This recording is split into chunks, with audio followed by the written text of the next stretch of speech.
Tonight, I can report to the American people and to the world that the United States has conducted an operation that killed Osama bin Laden. Where we continue to follow the capture and killing of Osama bin Laden now. Those are just some of the scenes overnight as thousands of Americans gathered in celebration of Osama bin Laden's death.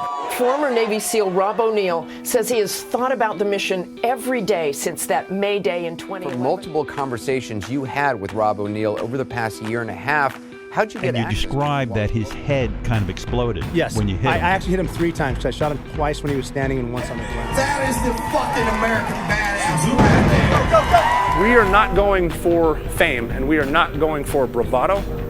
We are going for the single mom who dropped her kids off at elementary school on a Tuesday morning, and then 45 minutes later she jumped to her death out of a skyscraper. If you need help, hang up and then dial your operator.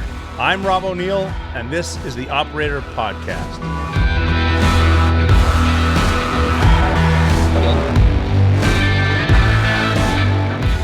This is Robert J. O'Neal, and this is episode 8 of the Operator Podcast. And once again, it's called the Operator Podcast because I'm not calling myself the operator. I'm calling us all operators in our own fields. I was an operator in the Navy. Now I'm an operator in the private sector, which means I'm trying to do stuff so I can maintain the mortgage payments and the rent. You yourself are an operator, whatever you're doing.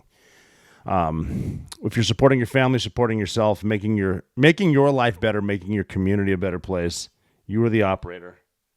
And that's what we do. We're going to sit here and talk about current events, other stuff like that. I do take questions off of social media at Mikuya, and I read them, believe it or not. I will delete you if you're an asshole. But not on Twitter, though. I'll mute you. You'll never know it. But I read them, and I take them, and we talk about them, and it's interesting to hear different topics, operator to operator, because believe it or not, we are all pretty much the same. I always mention there are the top 1%, the people that were born to do something and are complete freaks of nature. Like LeBron James is a 1%er. He was going to be in the NBA. He was going to be excellent. He's probably got another 10 solid years in him. There are people that can work out 7 days a week, don't take days off, are always in the gym, don't get hurt, 1%ers. I've seen guys in the SEAL teams. I've been with guys in the SEAL teams that can drink all night, and I've seen them smoke cigarettes. They rip darts till 2 in the morning, they're up at 5, and they can still run those 6-minute miles. Pretty impressive 1%ers. Most of us are not that. They're called the 1%ers because if you're in the 1%, you're not like the normal people. Most of us are normal people, whether we like it or not. However, on that too, if everyone's special, no one's special. So you do need to put out. The people who are putting out, the people who are doing stuff are the operators. This is the podcast. This is where we talk. Today, what I would like to talk about is planning versus preparation. The only time the perfect plan exists is in the planning room. Once you leave to do your job, everything seems to change. You can sit around and plan and plan and plan. Once you leave to do your job, Murphy shows up, Murphy's Law, and everything changes. I mention this because I've flown a lot this past week. If you follow at Mikuya, the reason it's at Mikuya, too, and I don't know if I brought this up or not, is because I was introduced to Twitter and Instagram right around the time I left the Navy, and somebody told me that there's these new social media platforms, and if you make a fake name, you can just mess with other people and you'll be anonymous. So just think of something funny. And I thought Mikuya sounded funny because O'Neal is Irish. I called myself a Mick. We say Huya in buds, so Mikuya at Mikuya, and that's how I became at Mikuya. But anyway, I was posting recently. I've been to a lot of airports. I fly a lot, which is fun because I see people in their natural environments with this transit, and I get to observe people. It's awesome. I get to deal with the TSA quite a bit. I'm a big believer in always putting yourself in someone else's shoes. Everyone is their own vessel, and I bring the TSA up because people like me, the travelers, deal with the TSA once in a while, and they don't like the experience, but you got to figure TSA deals with us every day. Can you imagine if you had the job, if you were the operator at the airport called the TSA, and you had to deal with us every day? So I get to see them, I get to fly, but I also get to see people interact with each other. And for some reason, it seems like airports, they really bring out the worst in people. Most people are afraid. Not afraid, they're on edge. because even though flight has been around for a while, a lot of people don't like to think about flying. They think turbulence in the air could be it. That's why the pilot's always monotone. Having said that, people are kind of on edge. It's not, and one of the only things there is to do in the airport is drink. It passes the time, it takes the edge off, and eventually you have enough cocktails, you're like, fuck it, I don't care. Make sure you hit something hard. But people are there, I deal with them, and it's important when dealing with people to put yourself in their shoes, to deal with them as people as well, the preparation versus planning. You ever been on a plane before and seen people get in arguments? And this happens a lot. I bring up DC quite a bit. I bring up the swamp a lot because not very important, but very self-important people like to land in DC. And as soon as an airplane lands, you'll see somebody immediately stand up. They grab their shit and they want to get off the plane. And I'm sure there's a better way to get off the plane than we do, but we do it that way. People will start to grab their stuff, and then you'll hear the chest-bumping fat guy fights with, I have a sort of untied tie but no jacket, and like the walrus in the Arctic type shit. And then all you hear, the fight never gets physical, but it always turns into, do you know who I am? And the retort is, well, do you know who I am? Here's a little nugget of knowledge for you. No one fucking cares. You are who you are. Take a breath. I said last time, just start with a smile, and everything will be okay. If you start with a smile and are nice to someone, I've had these interactions before where, be it on the plane, getting off the plane, on the plane, or taking the little tram or the bus to get a rental car, and you see someone, everyone's crabby, and you think this would be someone I could get into an argument with, but you just give it a second and say something nice. I had someone comment on something I was wearing, and I smiled back, and I was like, and we had a cordial conversation, as opposed to being those two on a Spirit Airlines fight that are throwing haymakers out of nowhere. Just relax, calm down, take a deep breath. Slow is smooth, smooth is fast. Put yourself in someone else's shoes. Calm down, and the realization, this is why, road rage, trust me, I'm the king of it. I can yell and scream and honk the horn. You got to realize at some point too, we're all the same, and in traffic, transit, and usually the airports, we're never going to see each other ever again. It doesn't matter. As someone who has had possible international incidents on airplanes, shit ain't worth it, man. Calm down, take that breath. That's part of the preparation to get there. I bring up preparation again too, as being aware of your surroundings. I mentioned they serve alcohol in planes, and you ever notice there's no drinking time, and no one looks down on anyone else who's drinking in airports? Recently in Nashville, and they will serve everything from wall bangers to whatever iced tea with stuff in them, tall beers. Someone's playing live music right as the airport opens, because people are nervous or whatever. But when you get on the planes, the preparation of getting there, that's there for a reason too. Instead of yelling at each other and all that stuff, take that time to the preparation of flying. When they give here's an example. The safety brief. They give a safety brief in an aircraft. At this point, everyone's staring at their phones. Most people have their headphones on and no one's listening.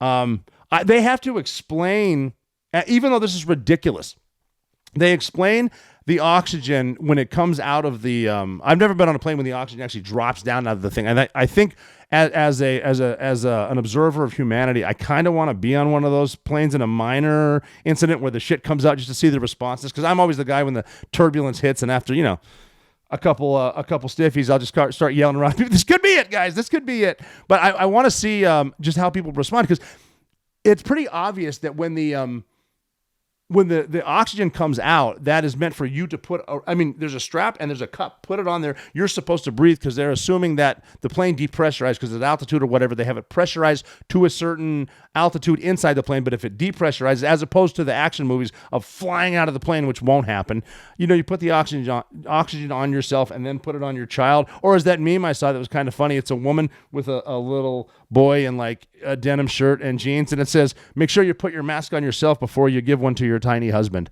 But now they're at the point where they're actually explaining, they explain that COVID is real and it's still out there, but you don't need to wear a mask. But if you want to wear a mask, and I'm sure they mentioned boosters because something's got to be sponsored by Pfizer, because how else are they going to make billions of dollars off of us? But they explain that if you're wearing your mask, your cloth mask, which doesn't work, and you can get banned from an airline for not wearing one and taking a selfie and a tweet, i.e. I've done that and been banned. But if you don't take off your cloth mask first, the oxygen won't work. We have to tell people this.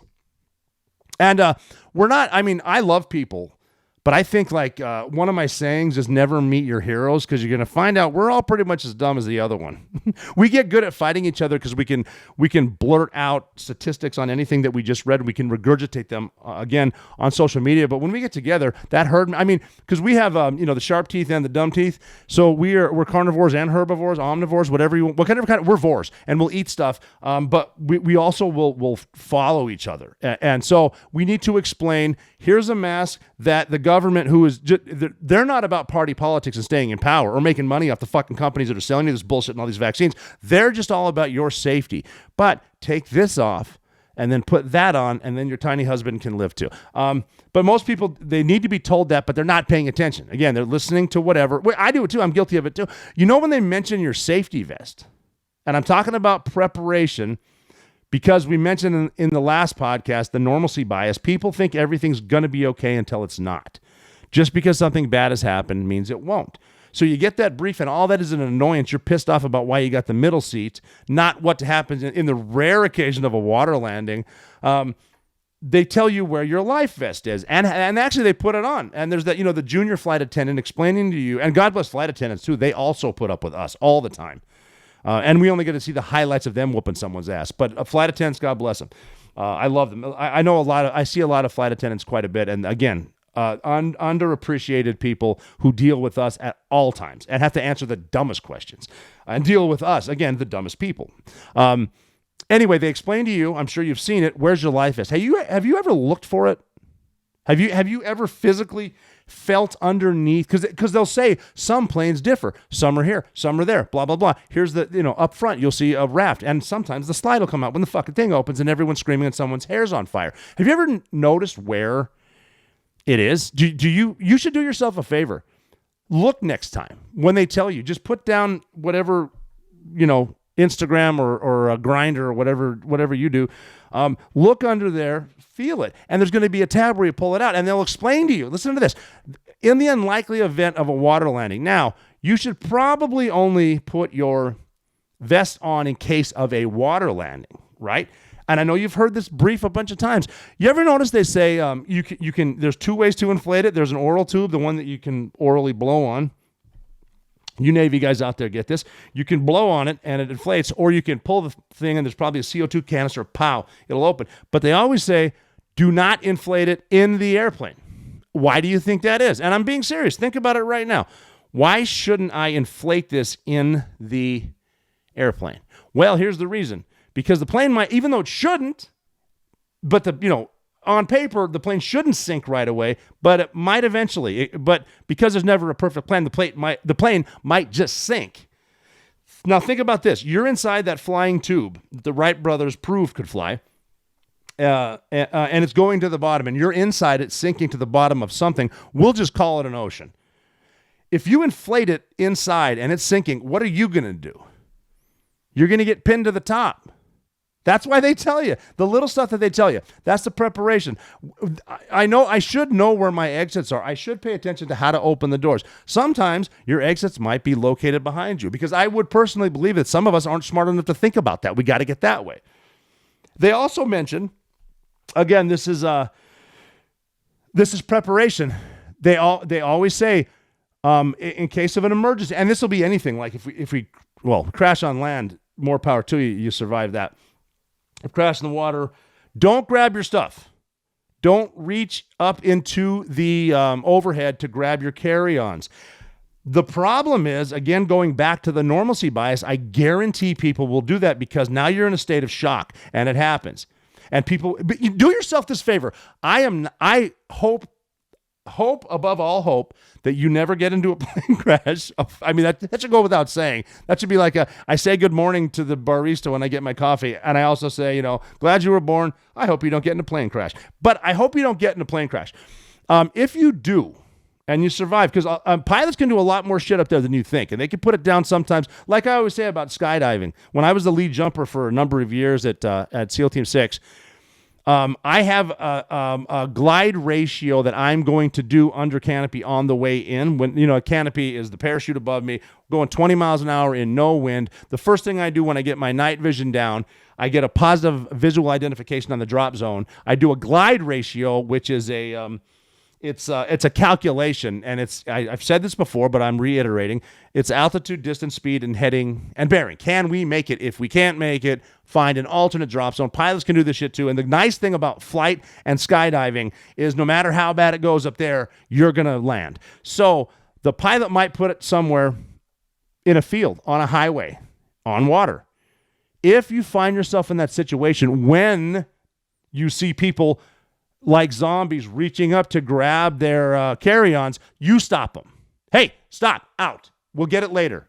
The same reason when someone, I hope since the last episode, you've at least done research on how to get a CPR class so you can know CPR when you need it. One of the first things you do in CPR, after actually proving to the people that you're trying to save that you are qualified and you will not hold me accountable in case you do die on the fucking turkey leg you're choking on, because families can sue you, not because they're assholes, because it's fucking ambulance chasers that are, they will chase them down so they can make money because they care about you. Lawyers are awesome. Have you seen that shit about Camp Lejeune? Every other fucking commercial is about Camp Lejeune. If you were here between 1950 and 1983, what blah, blah, there could be a huge, and you won't be charged shit if you don't, yeah, because they give a fuck about you. Those are lawyers.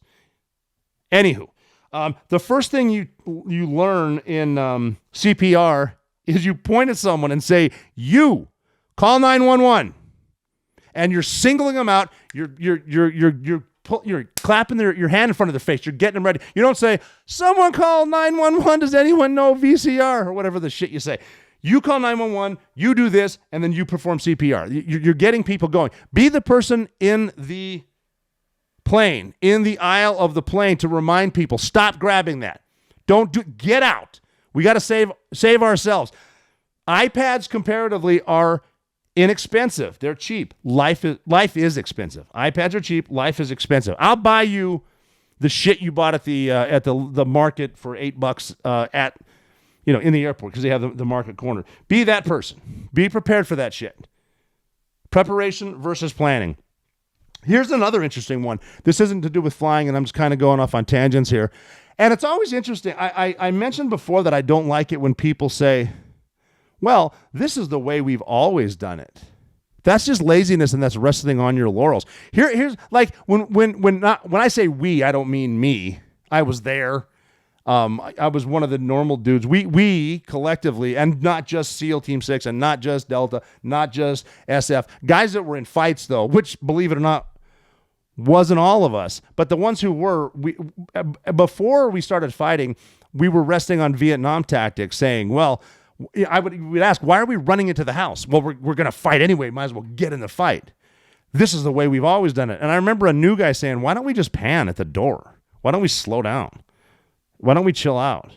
Well, this is the way we've always done it. We were resting on our laurels.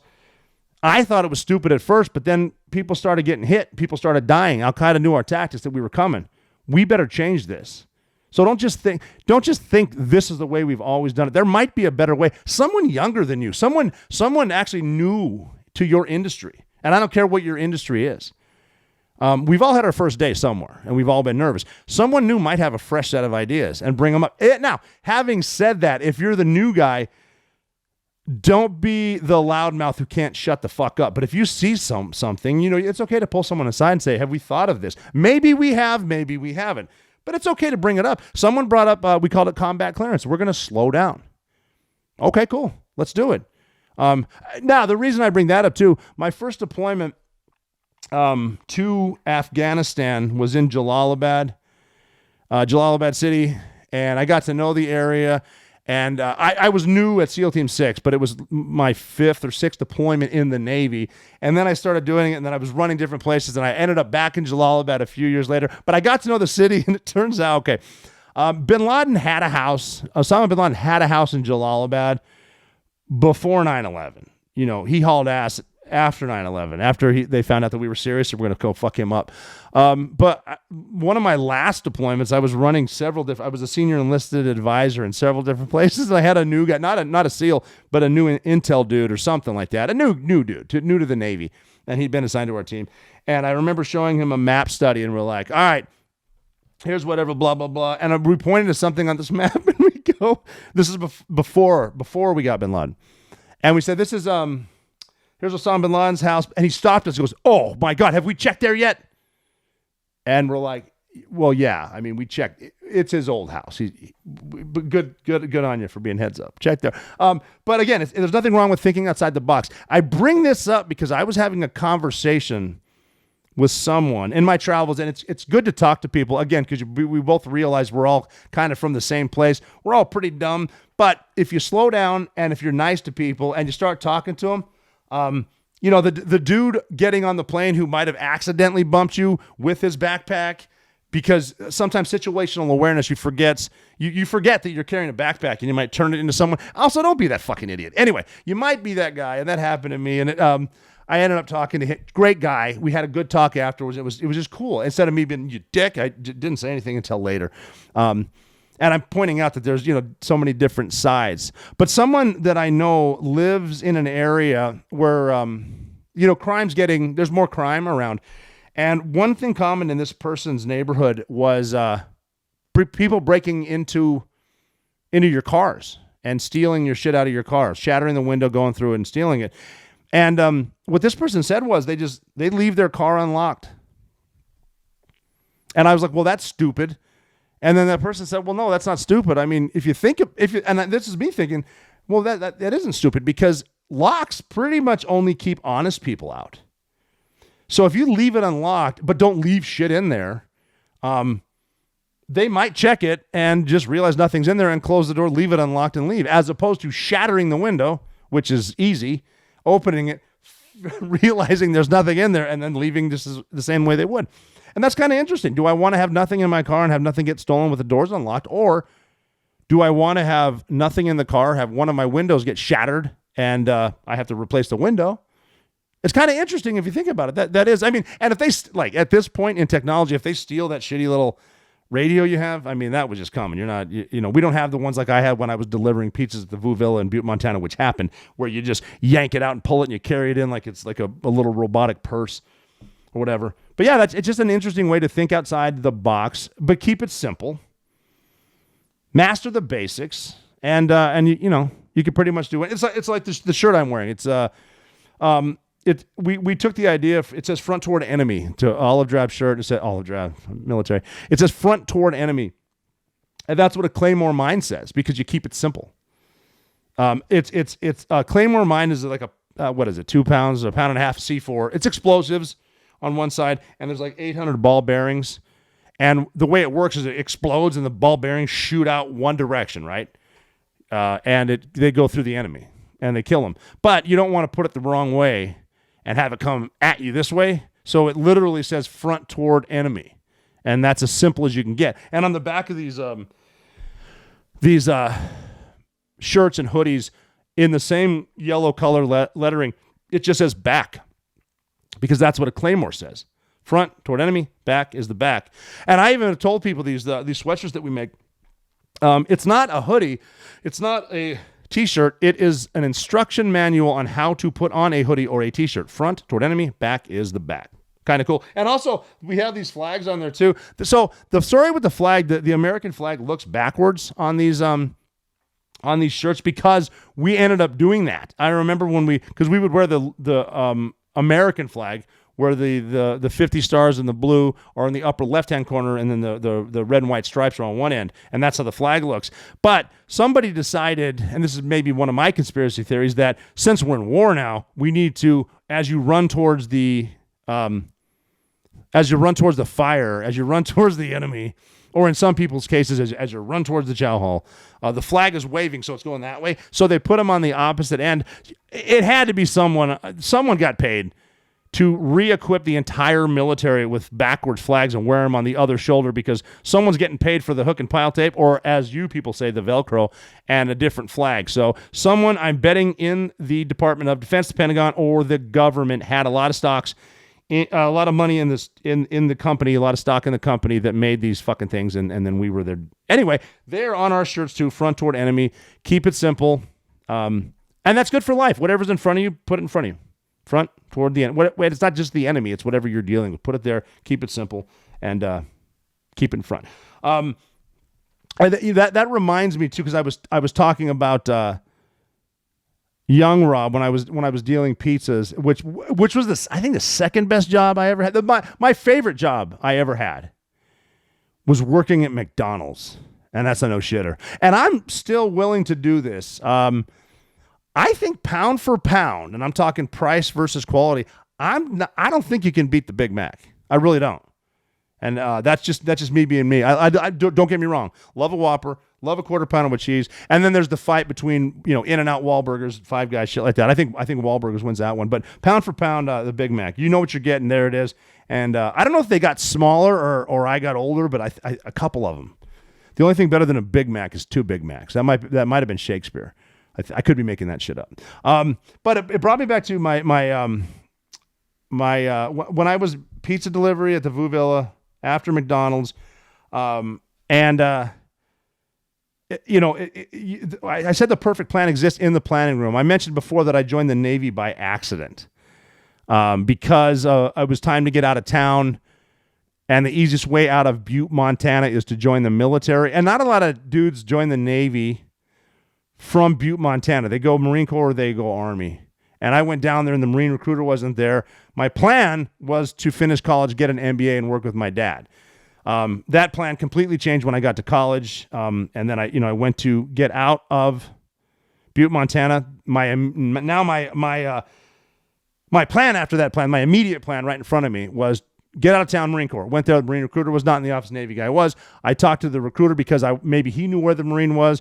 He said, you don't need to join the Marine Corps to be a sniper. We got snipers in the Navy. I was looking at him thinking, okay, you're a professional recruiter. There's no way as a recruiter you're going to lie to me, so I joined.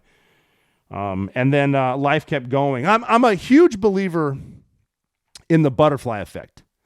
What you do now, the most minute decision that you make could greatly impact everything ever for the rest of your life. And the butterfly effect is something along the lines of butterfly flaps his wings east of us in Africa, and that wind gets stronger and stronger as it grows over the Atlantic, which is an ocean, and it turns into a hurricane. And that's called the butterfly effect, something like that. I do need to research that, but I'm going off on tangents. I think about the butterfly effect, and get a load of this.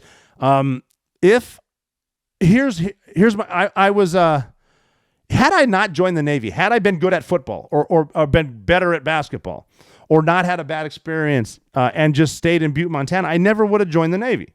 Had the Marine recruiter been in his office instead of out to lunch, literally, if it wasn't lunchtime, let's say I went there in the morning and he was there, I would have joined the Marine Corps. Great. I would have been a Marine, never known about Navy SEALs and how handsome they are.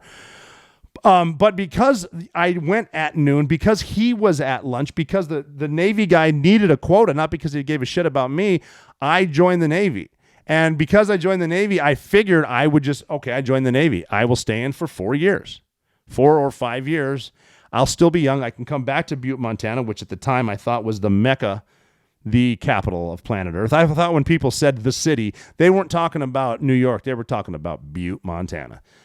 But I went there. 5 years I'll stay. I made it through training. Didn't plan on making it to training. I thought I would be on a Westpac on a Navy ship somewhere, going out to Indonesia and Philippines and Taiwan. And who knows if that would have happened. A completely different lineage, if you will. But I made it through. And before you know it, out at SEAL Team 2 on the East Coast, my time is now up in between meeting people, different relationships. But because the guys that were so good that made it through SEAL training, the Navy SEALs I served with, that time flew by. And time does fly by. Remember that. The one thing we have in common is time does not stop moving. It keeps ticking. Take advantage of what you're doing. But because say the guys weren't cool. Say it sucked to be a Navy SEAL. I mean, don't get me wrong. We make everything suck.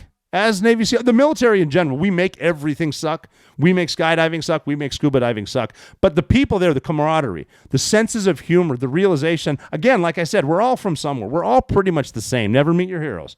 But if they weren't cool, I would have left back to Butte, Montana. I would have been back at one of the bars in Butte, Montana telling kick-ass sea stories about how awesome everybody is. But I met the guys, time's up, time to re-enlist. I re-enlisted. I'll do 4 more years. I'm young. This is fun. We're going to Europe. I've been to Europe and Africa, parts of the Middle East. This is a blast. I re-enlisted. 9/11 happens. Can't leave now. I gotta stay and fight. They taught me to fight. And then just because I went to a leadership school on the Damnick Annex of Oceana Naval Air Station, and there happened to be a guy from SEAL Team 6 in civilian clothes with a beard, had been to Afghanistan, and he saw me in the Navy Exchange, which is, the Navy Exchange, everyday low prices. It's your family store. It's the Navy version of a mall. He was mean mugging me because I'm in a uniform with a trident, but I'm not at SEAL Team 6, and there's a difference. And he's mean mugging me, and simply because I ran into him, simply because I took a class at Dam Neck, I was at Little Creek, which is, a ways away depending on which way you go. I never would have saw him, never would have been pissed at him mean mugging me. He mean mugged me. I'm like, fuck that guy. I need to find out what SEAL Team 6 is. I found out, and I went over there. And then, as luck would have it, someone at a place at one of the squadrons liked me, and I got Red Squadron. Because I got Red Squadron, I was in a certain place. My first deployment happened to be when we were in Jalalabad City. I happened to get picked by a team from someone who liked me, and we were ended up recovering the lone survivor. Because I was at Red Team, because of staying there,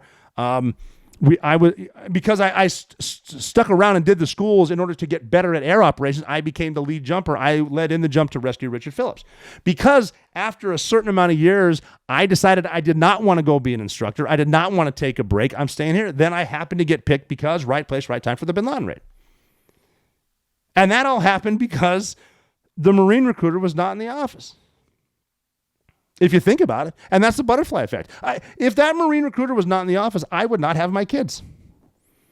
It's crazy when you think about it that way. And we all have that. Think back to little shit that you decided that didn't seem like it mattered at the time, but it made a big difference. That brings me to that.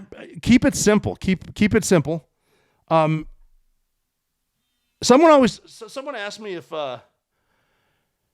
what's good advice in life, and I said take the shot. And that means anything. Whatever it is, take the shot. Take it. What did Wayne Gretzky say? You miss 1,000%. Or sorry, Wayne Gretzky said you miss 100% of the shots you don't take. Michael Scott from The Office also said that. But that's one of my favorite quotes. Here's a good one too. Keeping it simple. I always say, whatever it is, get over it. Learn from it and move on. And then as far as the shot, whatever the shot is, take the shot. Take it. Here's yet another way that I've simplified it. I talked about 15-year-old Rob O'Neill who worked at McDonald's and graduated to delivering pizzas and ended up joining the Navy completely by accident. This is a very common question, and I love my answer. People say, if you could give advice to 15-year-old Rob O'Neill right now, what would it be? And the answer is, ask her out. That's simple, isn't it? And I mean both ways. But for young Rob O'Neill, for the guys out there, for the guys that don't know what they're going to do in life, even the guys right now that are 35, ask her out. Just take a shot. It's common, and it was common when I was young, and it's common with now or with you, is they'll say, why is that completely hot girl with that ugly dude? And you know why? Because he asked. And I go back to putting yourself in other people's shoes. And again, forgive me, I'm talking to guys here. The hottest girl that you see, she's not secure with herself. She thinks something's wrong. If someone calls her fat, she's going to take it serious. She wants to be asked out. Don't be the guy sitting over there at a high school dance that doesn't go ask someone to dance. I don't know how it works now. I heard that all your high school dances now are done. They're virtual and they're online, and you can text dance or some shit. But no, I'm serious. Take the shot. Ask her out. I like to say that I've been a lot of places and seen a lot of things, but one thing that is common with success around the world is a good night's sleep. If you sleep well, you're going to perform better. That's why I'm talking about GhostBed today. Check out ghostbed.com. They've got more than 20 years of patented sleep technology. And every mattress has 20 years warranty. Some have a 25-year warranty. You can try it out for 101 days. And if you don't like it, which you will, you can return it with no hard feelings. And ghostbed.com offers everything you need with bundles. You don't really need to think about it. Just choose from their 4 mattresses, then pick your bundle. So whether you need a mattress or a frame or you want it all, they have cooling pillows and sheets. Get the best bang for your buck with a bundle at ghostbed.com. This coming from a high-performance team, this is high-performance sleep. And this all goes back to, it's living in the moment, being prepared, and the realization of the butterfly effect that things aren't always going to work out the way they should, the way that you plan them to. Be prepared for everything, but, when you make a plan, God laughs at you. It's like I remember being in Afghanistan, because there was a time when we invaded Afghanistan basically right after 9/11, but the contingency, there was always a plan to invade Iraq that just gave us a reason to. I mentioned that before, how because of personal relationship, President Bush, the Bush administration, Dick Cheney, a lot in his administration wanted to invade Iraq, so we did, even though Iraq had nothing to do with Afghanistan. But there was a time when we were fighting in Afghanistan where we were just in Afghanistan. The big time fighting was in Iraq because it was easier for the Mujahideen, the army of God, if you will, the Al-Qaeda, to fight Americans and kill them in Iraq. So they went there.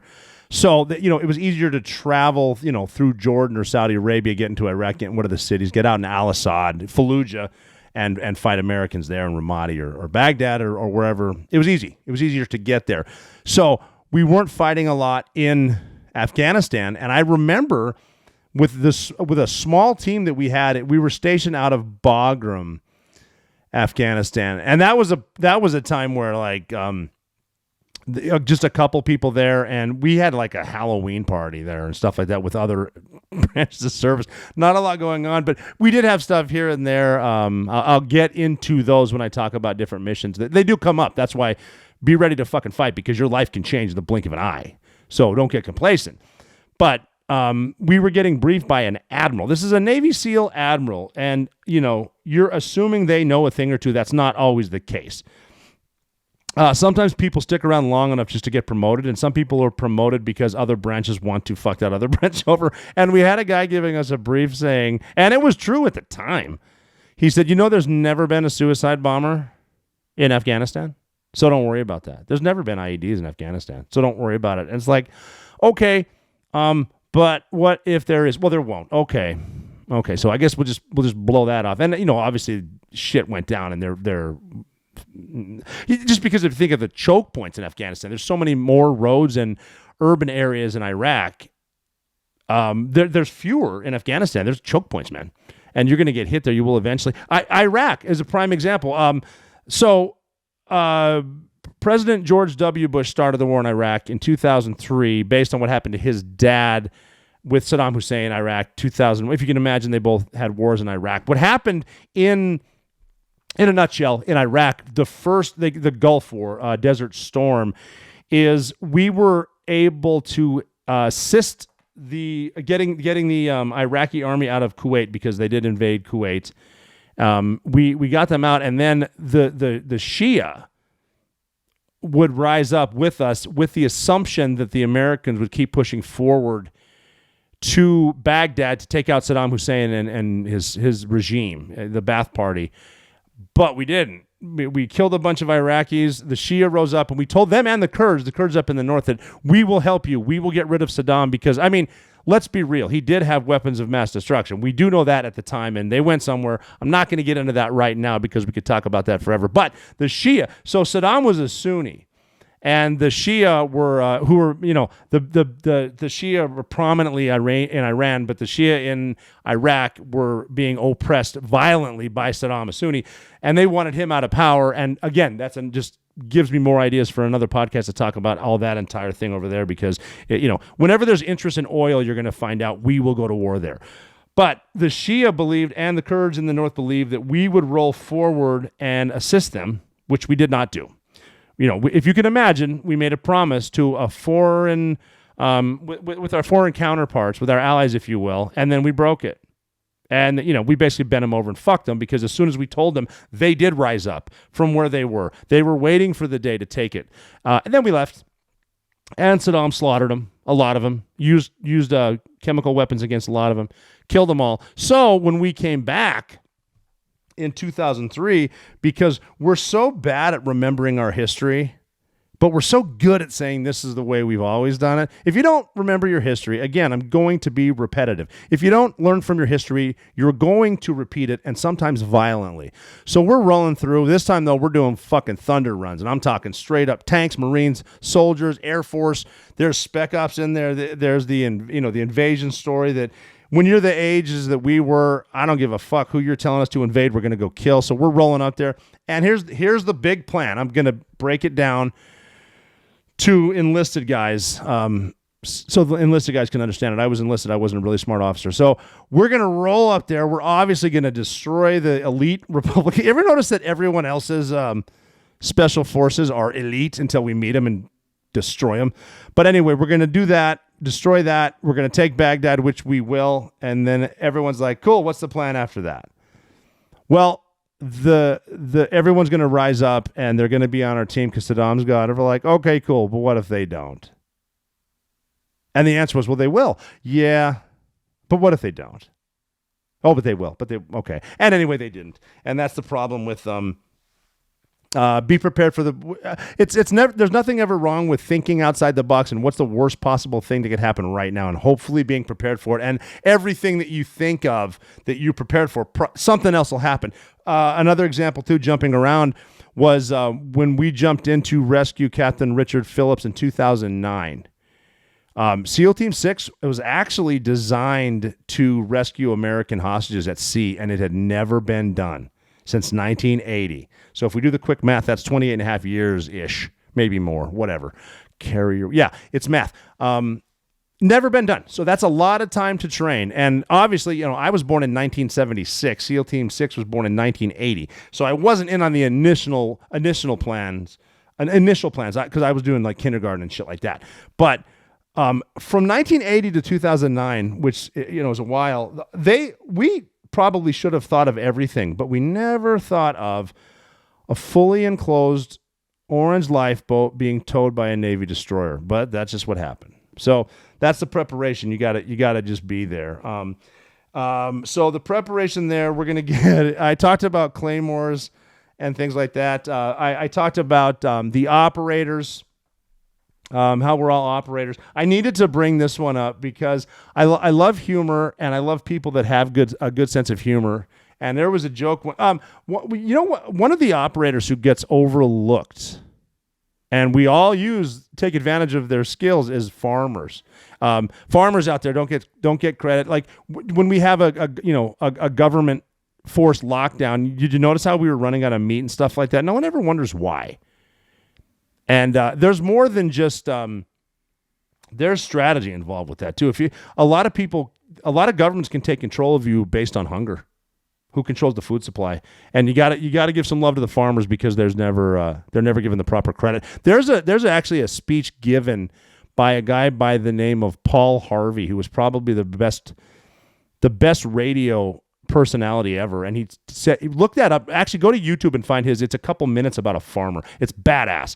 But a farmer's an operator, and there was a joke told. I'm going to give you just the basic version of it. I'm not going to say it exactly, but President Reagan, who was known for his great sense of humor, was giving a speech somewhere, and he told the story about an operator, about a farmer. He said there was an old farmer that had this piece of creek bottom land that had never been developed, and it's all rocks and it's all brush and it's the Wild West, and he sees it. He starts working hard, backbreaking work. He starts clearing it. He's moving the brush. He's cleaning it up, hauling the rocks. He's cultivating the soil, and he changes a lot of that. He uses the irrigation to make he's planting vegetables. He makes a garden, and it became a garden. It was gorgeous. Everything's nice, and he's very proud of what he did, and he's so proud of it. He's at a Sunday service one day, this old farmer, and when the service is over, he after all this the months and months of work,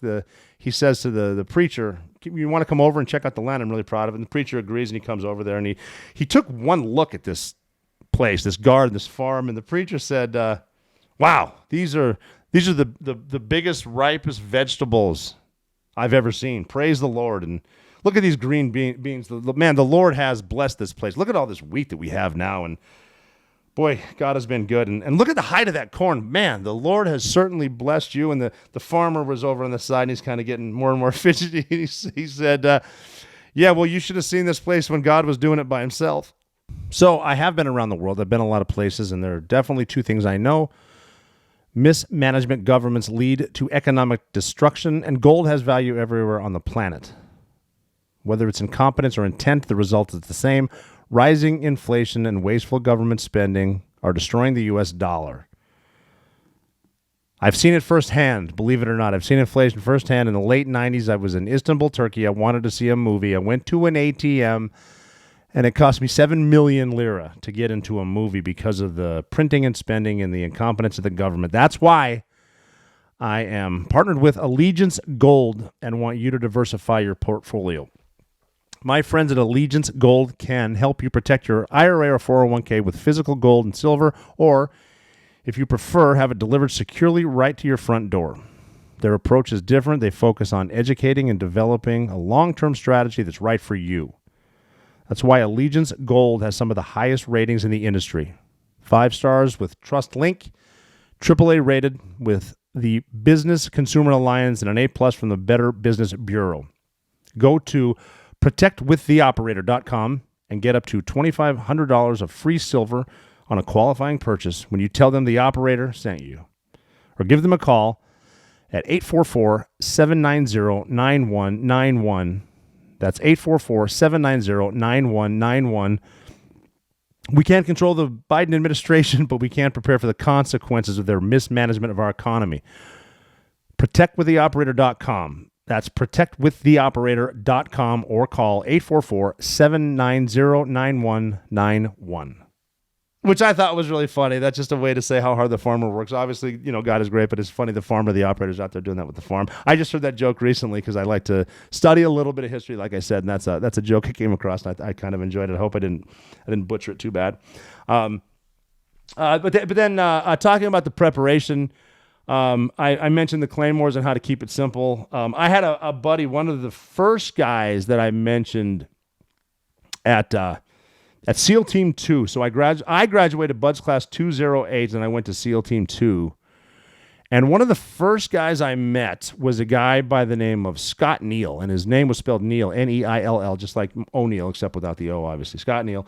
And he was just a big, hulking man. And one of the first things I saw is I check in, new guy, 3 ribbons, no trident. I got lead sleds. I've been to jump school. I got 5 jumps. I'm a fucking new guy.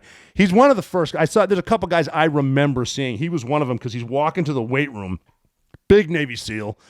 The closest I could come, with all due respect to Scott Neal, I love him, was remember Ogre from Revenge of the Nerds, the big linebacker? Scott was walking across. He might as well have looked at me and yelled, "Nerd."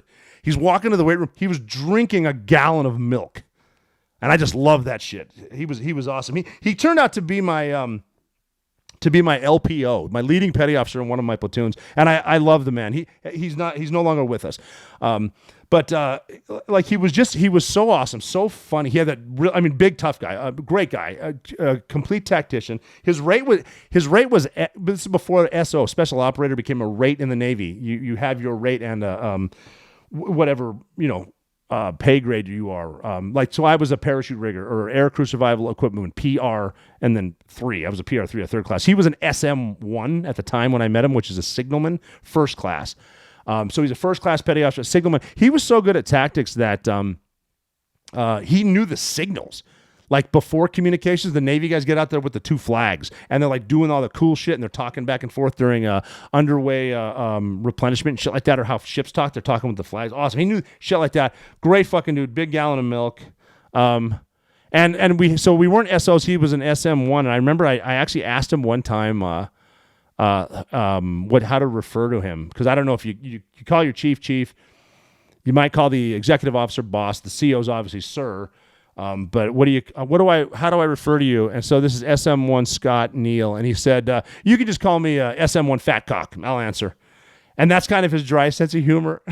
Speaking of Claymores, he was so funny. Well, like, I'd go hang out at his house, and like young single Navy SEALs. He had a house to himself, very clean dude. But we would have like kegs or something. Someone that got advanced and got their measly Navy bonus would put some money down for a keg, so all the team guys would meet up there and we all go drinking or whatever. And I was at his house on a Friday after work, and I was essentially asking him for a ride to the bar. We hadn't been drinking yet, but maybe if he drives, then we'll obviously, before Uber, get a cab or, God forbid, walk. And so, we're going to go to this bar, and I said, hey, Fat Cock, how are you going to get to the bar? And he looked at me and he goes, I was thinking about hopping on one foot backwards. I'm fucking driving, man. You want to ride? And I said yes. And it was just funny because we were bullshitting again about, he was a master preparer, very good at everything. One of the guys that, when he was wearing his gear, we talked about gear before, first line, second line, third line gear. He was a guy that knew where the shit was. Reach in the backpack, grab it here. He knew where stuff was just because he was so good at everything. And we were same day, and we're bullshitting, and we were, for some reason, in his house, and I was talking about security in the house. Obviously you got guns in your house and whatnot. And I said, well, hey man, you're a big tough dude, but if you're in your house and you hear someone like trying to claw through the window, like they're outside, they're in the perimeter, but they're outside the house still, how do you handle it? How do you handle them? And he looked at me straight face and goes, clack off the claymores. And I laughed. I go, and he's staring at me. I'm like, claymores, run toward enemy. I don't know if he was serious or not. A good, here's another good Scott Neal story. So there's a thing out there, I don't know why, that people lie about shit they do. And it's again, the butterfly effect. If you lie, but need to live that life for the rest of your life, it's going to get bigger and bigger and bigger, and you're just going to get busted. But for some reason, there a lot of people pretend to be Navy SEALs. A lot of people say that, sorry about that, my phone. A lot of people pretend that they're SEALs, or they lie about something, and we always bust them. And it's so easy to bust a guy lying about being a Navy SEAL. There's so many basic questions that we're just going to be able to tell that you're not. But there was a SEAL. So I was a SEAL by now. This is later on, or whatever, at the point of my career when I'm at SEAL Team 2. And my sister was back home, and she was at Montana Tech, which is a college in Butte, Montana. And she ran into a dude named Marshall, who was saying he was a Navy SEAL. And so she said to him, well, my brother's a Navy SEAL. And she told me, hey, I met a Navy SEAL. So obviously the dude in Butte, Montana, who was a Navy SEAL, said, I got to meet your brother. She tells me, I'm like, I got to meet this fucker. So we met up. We agreed to meet at Maloney's Bar on Main Street in Butte, Montana. And I'm in there first because I don't know if I'm going to, meet some dude who's lying. And he's coming in there, and we see each other. And I said, hey, I'm Rob. He goes, hey, I'm Marshall. So you're a SEAL, huh? Yeah, I heard you are too. And he said, what bud class are you? I said, 208. How about you? He goes, 186. I said, 186. Scott Neal was in 186. And he goes, yeah, we were in the goon squad together. It's like, boom, legit drinks. So that was pretty cool. Just the way you can do that. I had to bring Scott Neal into it with the claymores, be prepared, all that stuff. And then Marshall. Don't lie about being shit, because you're going to run into someone that's doing it. And you're going to get called out. So when you fuck up, what you will, own it. Get over it. There's no reason to keep lying about shit. If you know the truth, you never need to remember anything else. It's that simple. And I bring up Scott Neal because he, God bless him, he died. He did 20 plus years in the Navy, retired as a chief, and then he died on his motorcycle a few blocks from his house because I think he was trying to avoid a cat in the street, and he hit his head on a mailbox. So life can change at the blink of an eye, and take advantage of it, and remember what's important. What if I told you that food shortages are no joke? They're coming soon. That's why I strongly encourage you to get some emergency food. It stays fresh for the day you need it, even years from now. With everything falling apart in America and around the world, I urge you to get your emergency food today by going to preparewithrob.com. You'll find a $250 savings on a Ready Hour 3-month emergency food kit from My Patriot Supply. My Patriot Supply is America's largest and most trusted preparedness company. They've served millions of your fellow citizens. Right now, you'll save $250 on a 3-month kit with tasty breakfasts, delicious lunches, dinners, drinks, and snacks that give you over 2,000 calories a day. Get one kit for every member of your family and save $250 each. Your orders ship fast, and they ship free. When you're ready for real preparedness, look for Ready Hour Foods with My Patriot Supply. Go to preparewithrob.com. That's preparewithrob.com and save $250 on your emergency food kit. Preparewithrob.com. But that's kind of a rare thing, and especially nowadays too. I mean, look at a lot of the stuff that you're being told. Tell the truth when you can. It's okay to tell the truth, because it keeps it simple. It's mastering the basics and not needing to remember bullshit.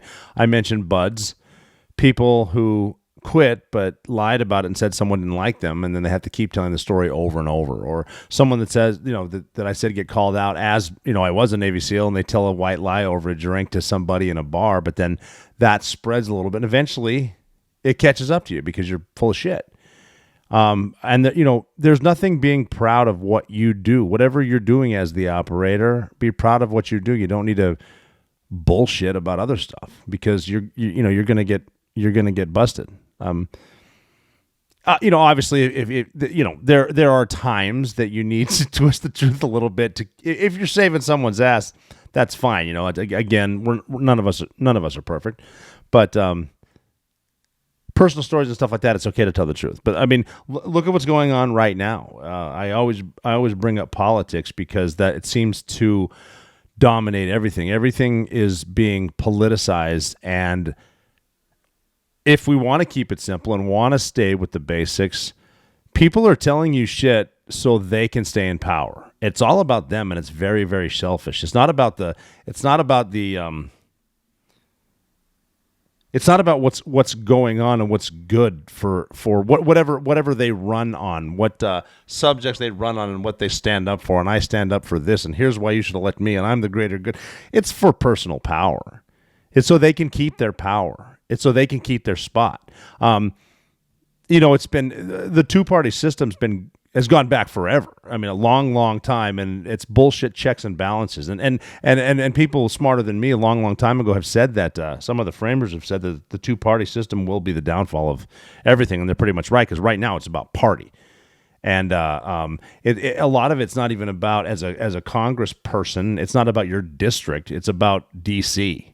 Look at all the money that funnels in for senatorial races from other states that shouldn't even matter. It's because they're worried about the seats in the fucking chamber in D.C. so their party can stay in power. Look at the further the left goes, because classic liberals aren't as crazy as the word liberal sounds. I mean, a lot of us are more socially liberal than we realize. But the far leftists, the Marxists that come out, that get in power, the squad type people, they'll talk to sitting members of Congress and say that if you don't come this far left, we are going to run someone in the primary against you, so you won't even be up for election. It's all about the personal power. You get senators that say they're going to vote. They swear up and down that they're going to vote a certain way for the people of their state, and then at the last minute, like the Inflation Reduction Act or whatever the shit is called, it's basically the Green New Deal. They just flip on it because they're worried about their personal power. And there's no term limits. There should be term limits. But there won't be, because the lawmakers, they're making the laws. They're not going to vote themselves out of office, are they? They're going to bullshit. They're going to tell you, you got like AOC when President Trump is in office down at the border, fake crying for the cameras about, look at the kids in cages. Not a peep from her now. They're making tent cities now in New York City because there's this overflow of, and it doesn't matter their intentions, illegal immigrants coming in, and then they ship them up to New York. There's buses, there's flights to New York, and again, just the fucking way the White House talks to you. Oh no, they weren't in the middle of the night. They were early morning flights. Yeah, 1:30 in the morning, if technically early in the morning, but they're lying to you. They're just telling you what you want to hear so they can say what they want to say, run on the bullshit. Everything is about the next term. The next term that they can get so they can stay in fucking power. They were interviewing a lot of these migrants were being shipped up to New York, and their response, and New Yorkers, I want to say, New Yorkers paid $70 billion in taxes last year, and the response New York has is, well, to call Texas and Florida racist, but then they built a tent city in New York, right? So there's a tent city. That's what they get their $70 billion goes to for whatever.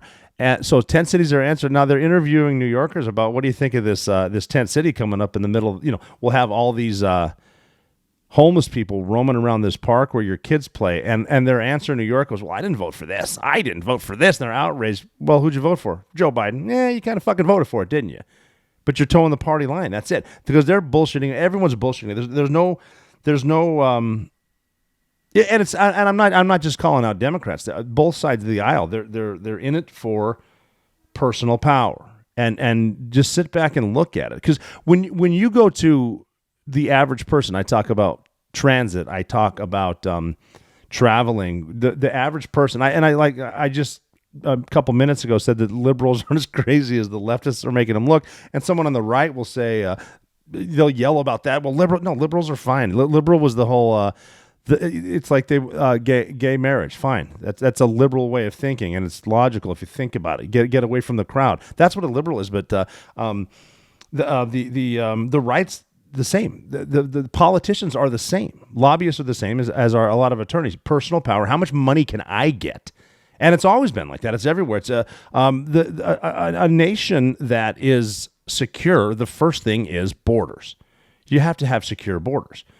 But the borders are open because the left wants to get more voters, because they assume, which in itself is kind of prejudice. I'm presuming they're going to vote Democrat. Let as many as we can in, and we'll get these acts out to let them vote. That's why they don't want IDs, because they don't think you can get IDs. They want everyone here to vote because they're assuming they're going to vote left. Once they find out they're voting Republican, boom, that border's shut. And that's it. It's about power. It's about their personal power, their growth. Why do all these politicians live in mansions? Is it because they're public servants? Bullshit. They're making a lot of money a lot of different ways. Party, personal power, party. It's all about the party. You never hear about arguing for your district. Most people in Nancy Pelosi's district don't know that she's their representative. And again, like I was saying, it's both sides. There's a guy right now that was running, who was endorsed by Donald Trump, J.R. Majewski. He's running for Congress, but they found out that some of his records. He said he was an Afghan war veteran, and they did some digging, and I wasn't with him, so I wasn't there, but it didn't look shady to me. But they're saying that he only deployed to Qatar, which is in the Middle East, a country in the Middle East, and they said he was an E-2 in the Air Force. So he's loading planes in Qatar that are supporting it, and I'm a big believer in the team. I love the team. You're a part of the team. There's more than just the salespeople. They're the people building the product that eventually gets sold. But the military is the same way. Everything from the mechanics to the air crew, obviously the intel people, the people who feed the troops, the guys that go shoot it's all part of a team. But it seems like he embellished his war record. And as opposed to and again, I wasn't there, but as opposed to owning it, he says, no, well, I did deploy to Qatar, but the rest of my mission was classified, which some people might buy. But people who have deployed know that's probably bullshit, because first of all, as an E-2 in the Air Force, with 4 years or whatever in, you're not exactly flying up the ladder. I doubt you're going to get on the classified missions. But as someone who was on a lot of the missions, pretty much every mission I've been on, the famous ones movies have been made out of. I've never had classified orders. There are probably missions that are classified. There's shit that, like, I do have shit that I haven't talked about. I just haven't talked about it. Whatever. But I mean, the shit that was important, you guys know about it by now. And not just because of me. It was out before I left the Navy. But a lot of this, there are guys out there that you'll never hear from, and God bless them. But guys that, if someone says, yeah, I worked, but it was classified, why do you think you're thumping your chest just to tell you I can't tell you? And a lot of guys you run into, either you don't know because they just didn't tell you, but the guys that are saying, oh, yeah, I was in the so-and-so for a number of years, but I don't like to talk about it. I don't want to talk about it. Well, why are you fucking talking about it? Most people that say, I can't talk about my service have nothing to say. And it's kind of an insult to a lot of the men and women who are actually out there sleeping in the bullshit, getting shot at. Now that the wars are over, now that all of a sudden everyone talks about this. So I'm just saying that this dude, whether or not he's telling the truth, and it just looks kind of shady. It all comes down to what can I say to stay in power, and then not even being realistic about it. Look at the like I said with the borders, they one side will call the other side names. If you think the left will say the borders aren't open, as there's millions of people crossing that we know of. What about the ones we don't? Yes, there are good people crossing that want to make a better life for themselves because they left socialist countries to a country that now a lot of the people trying to get in power and a lot of college students want socialism. You didn't escape socialism just to make more socialism. But I mean, but what about the people who are sneaking and they're grabbing people that are on terrorist watch lists? They're grabbing, and these are the ones they find in camouflage. Like there were ghillie suits. And I don't know how shitty a ghillie suits they had to have been. If you get busted in a ghillie suit, your sniper instructor sucked. But it's real. And there are people crossing. Yet, depending on the party that's in power, they're going to tell you one thing or another. If they're crossing, then we call them dreamers. And we call them other names or whatever we name them. But if you're against it and you want closed borders, you're a racist. And listen to the name calling. Listen to the same fucking arguments over and over because it grandstands for the next election. They can get you with your emotions for a couple different things and that's it. Don't think about what's real. You talk anything about energy, and we'll get into the more stuff with it. Yeah, I mean, have you noticed that everywhere we're fighting, there's oil and gas? A lot of that going around. A lot of oil and gas in Ukraine. A lot of oil and gas over in that shit ton over in Iraq. We've been at war in Iraq a few times. There's always something behind it, but but it's always the same points, and we're always repeating ourselves. And it's always the same fucking people that are telling you the same bullshit. The strategic oil reserves were filled by President Trump. Now they're being emptied, and we're selling them. We're selling our strategic oil reserves that are there in case of a catastrophic emergency, in case of a war, so we can power up what we're doing. But we're selling that to China now. We're selling probably our biggest adversary the oil that they need so that we can just lower the gas prices. And we're not really going to tell you about it until after the midterm elections and until they're pretty much depleted. So we can keep the gas at a level so a certain party can get reelected. They're not telling you the fucking truth. That we're shutting down our pipelines here. We were energy independent. Now we're not because we shut it down. Why? Because we can start bullshitting about a green initiative. We can simply say to people, oh, so we can have electric cars. We should have cars that are actually just simply fueled by, unicorn glitter. That'd be fucking sweet. And they say it because they can tug on your emotional the strings at your heart about emotion. Oh, yeah. I mean, hey, man, I would love it if we have emission-free stuff. It's called nuclear, but that's a bad word because of politics. And they're bullshitting you. And they're telling you, why again would they tell you this? Why do they keep bringing up this nonsense? Oh, so they can get reelected. Why do you listen? Because the fucking crowd is screaming. And so you listen. And like I said, in the crowds, in the airports, when we're all going one way, you ever seen that thing where it's a prank. People are all actors except for one. And the person who's not an actor gets in an elevator. And then as soon as the doors close, everyone except the non-actor turn and face the wall. Then they just face the wall because that's what everyone did. That's what they're doing now. That everyone starts screaming, I better start screaming. The people who run the crowds that will never be affected by any of this. Not the farmers, not the miners and their families. The professors, they got tenure. They're not affected, so they're going to scream, having no experience, just learning from a dude that learned from a dude in the same fucking classroom. They're going to tell you that. Why is that? Well, he can have his job. He'll stay in power. They can bullshit you. There's not a lot of. There's more money in bullshitting people who can fund it.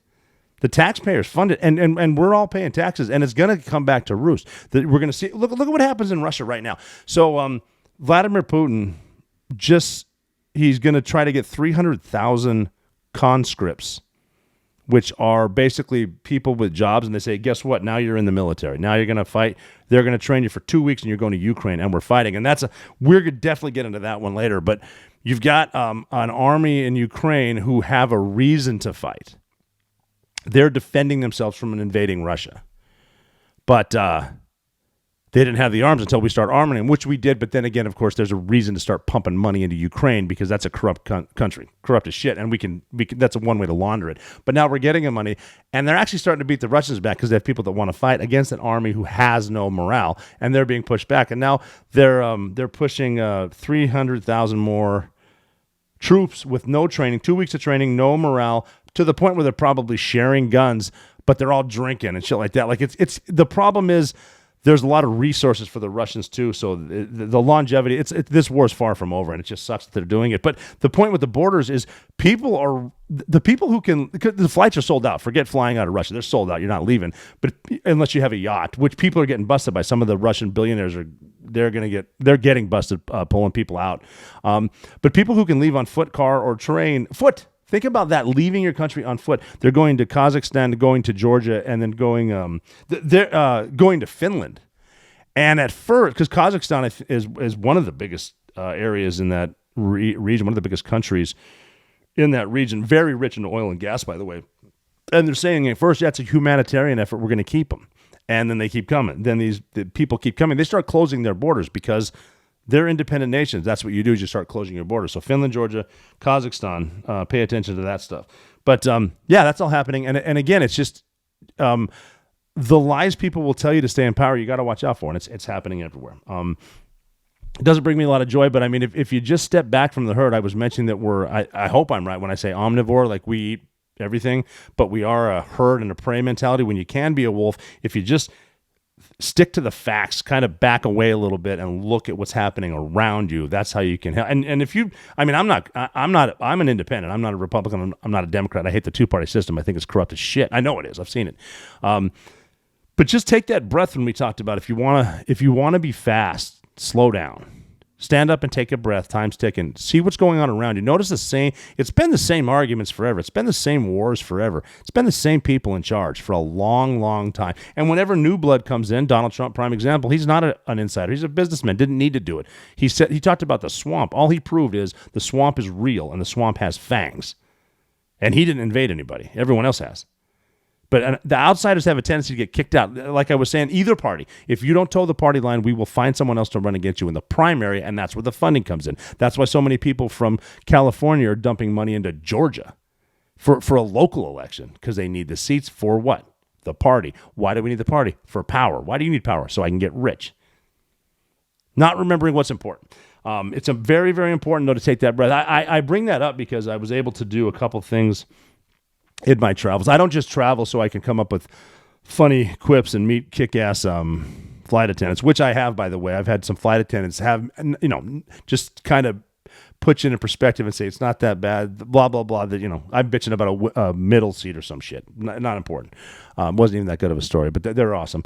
But one of the things I did this week, I was able to get to New York City and go to Lower Manhattan for the Tunnel to Towers event, which is Frank Siller started Tunnel to Towers, and what this foundation does is it builds mortgage-free houses for families of the fallen, Gold Star families, catastrophically injured veterans, first responders, things like that. And I went down to Lower Manhattan, and it was a great gala, wonderful dinner. The staff there, again, people who are operating that don't get credit, the people who are serving you food, making sure the drinks are full, making sure, bread on this side and whatever, drinks on that side. And New York City's great because that is one of the few places where they actually never forget. And I'm talking, Frank Siller's brother, Steven Siller, died on 9/11. He finished a night shift, and then they were actually going to go golfing. He got through the tunnel. Planes hit. He couldn't get back through the tunnel, so he ran Tunnel to Towers, and then he died on 9/11. So to talk to some of the retired firefighters and cops, Port Authority Police, New York Police, NYPD, obviously, FDNY, and people there, just to see it, to see real families. There were families there from the 13 Americans who were killed in the botched withdrawal. That withdrawal from Afghanistan that we fucked up because of politics. And the 13 families were there, and actually see people still traumatized. I mean, not still traumatized, still in shock, and the tears of losing their husband or their son. I got to meet, I think, 6 of the families, and it's just incredible. The realization that you do need to reel behind the bullshit and the lies and the politics. There are real people getting affected by a lot of this shit. And it's not the dumb shit we're screaming about. The shit we scream about that doesn't affect you, shut the fuck up. What are you screaming about? Remember what's important. But I got to get to New York and just to see, it's really an eye-opener for me. I mean, I think of 9/11. I think of the raid I was honored to be on to kill bin Laden every single day. But a lot of people don't, because it's a political talking point. If it's not convenient for your reelection, people just don't bring it up. And that's a sad truth. And from there, we flew to Nashville, Tennessee, which I just love. If you haven't been, get to Nashville. Nashville, Tennessee now is getting on the Las Vegas level of, you're going to have a limit. If you go to Broadway in Nashville, like 3 days, you're good. But we went out there. We went out there for my foundation, which is Special Operators Transition Foundation. We have a golf event there at Old Hickory Country Club in Old Hickory, Tennessee, right outside Nashville. And that's becoming the coolest golf course in Nashville because a guy by the name of Steve Smith, I love. I think he owns that. I think he owns a lot of honky tonks and shit like that. Great guy. He hosts there, and it's not a hoity-toity, look how cool I am golf club. It's like, I asked him when I first joined out there, what's the rule with like untucking your shirt? I mean, can I wear jeans? And he's like, you don't have to wear pants. Just don't hurt anybody. Great place. And it's like, you'll be there having dinner and a beer, and then, Randy Houser and Kid Rock are there or some shit. It's really cool. We played there. But the Special Operators Transition Foundation is cool. Back when I started it, it was because I was mentioning life does move on. What next? What do you do now? What's the way forward? We're helping special operators transition to the private sector because a lot of these people who are in the military, honest about their service, have skills that a lot of employers need and want. People who can solve problems, people who can manage stress and effectively communicate. Here's another reason with the term limits and getting rid of politicians and all the bullshit fundraising. Another reason we need more veterans in politics is because they will get in a room and talk to each other. If you're in a room where everyone agrees with you, you're in the wrong room. And if you're having a debate or a negotiation, you're not going to get everything you want, and you shouldn't expect it, but you should know how to do it. Democrats and Republicans don't do that because it's, I am this and I believe this. And God forbid you come out against one side, they're going to both hit you. Check Twitter, for example.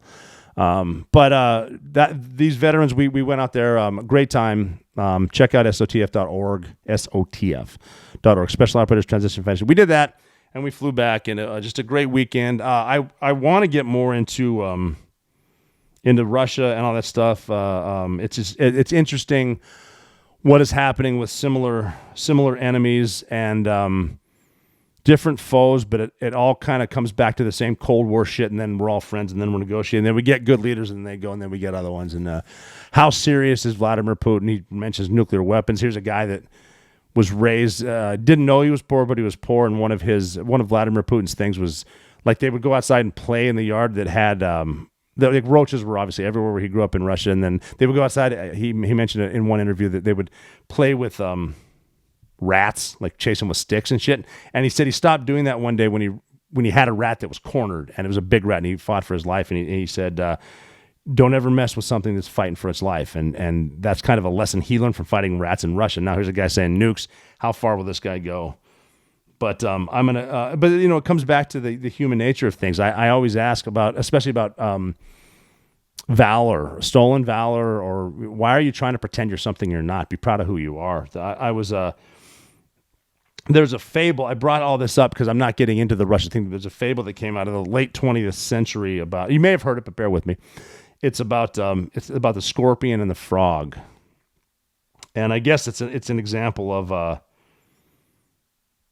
situations involving a perceived lack of trust between parties. And they can only change if the people themselves change. That's why I was saying term limits and more veterans. But in a nutshell, again, the story is there's a scorpion and a frog standing on the side of a river. And the scorpion can't cross, but obviously the frog can. And the scorpion says to the frog, hey, can I ride on your back across the river? And he said, well, no, because you'll sting me in the head. And the scorpion says, well, why would I sting you in the head? That'll kill you and we'll both drown. And it made sense to the frog. And so he put the scorpion on his back and he started crossing the river. And they're halfway across the river. The scorpion stabbed the frog in the head. And as the frog was dying and they were both drowning, the frog said, why would you do that? And the scorpion said, it's just my nature. And sometimes people just are who they are. But if you maintain the basics, master them, and tell the truth, you're never out of the fight.